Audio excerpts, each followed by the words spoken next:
It's a life of freedom, wisdom, and strength where we're no longer controlled by the outside world, but instead calmly guiding our way through it. Now let's explore how detaching from emotions brings us closer to a life of clarity and purpose.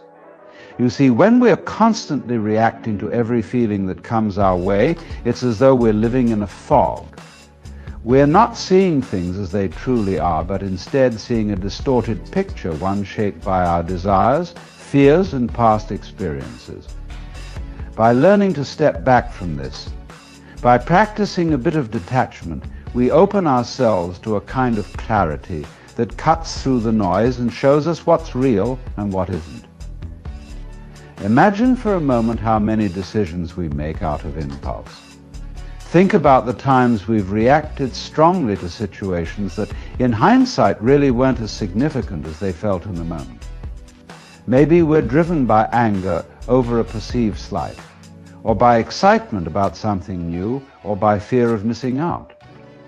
In each case, emotions cloud our perception, and we end up making choices that serve the immediate need but might not align with our deeper values or long-term goals.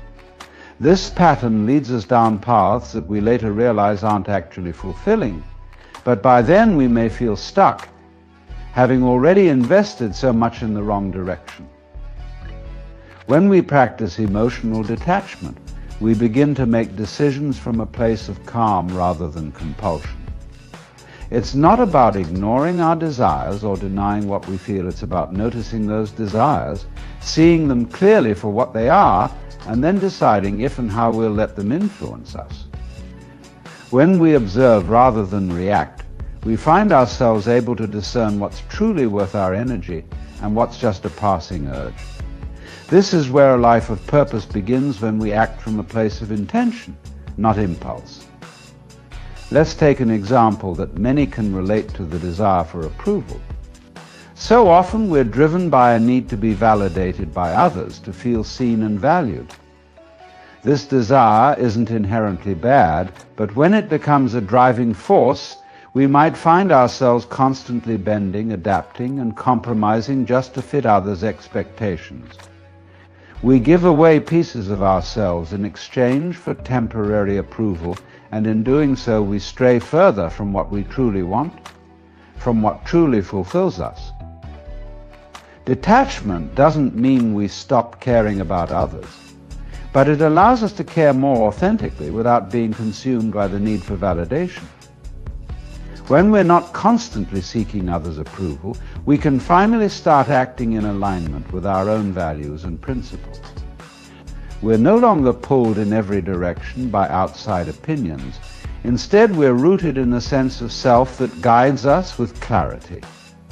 This frees up a huge amount of energy that we once spent trying to please everyone, energy that can now be directed toward what genuinely matters to us. Another powerful aspect of detachment is that it lets us experience peace in situations where otherwise we'd feel turmoil.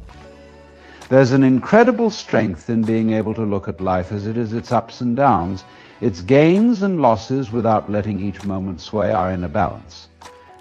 When we're too attached to specific outcomes, we create suffering for ourselves. We're constantly worried about losing what we have or not getting what we want.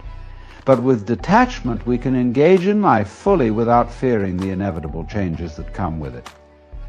We can invest ourselves in our goals, our dreams, and our relationships without feeling devastated if things don't go exactly as we planned.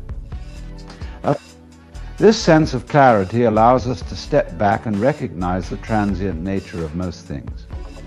We begin to see that the frustrations and joys of today might not hold the same weight tomorrow. This doesn't mean we ignore the highs or avoid the lows, but we recognize that they don't define us. We acknowledge the ebb and flow of life without clinging to one state or resisting another.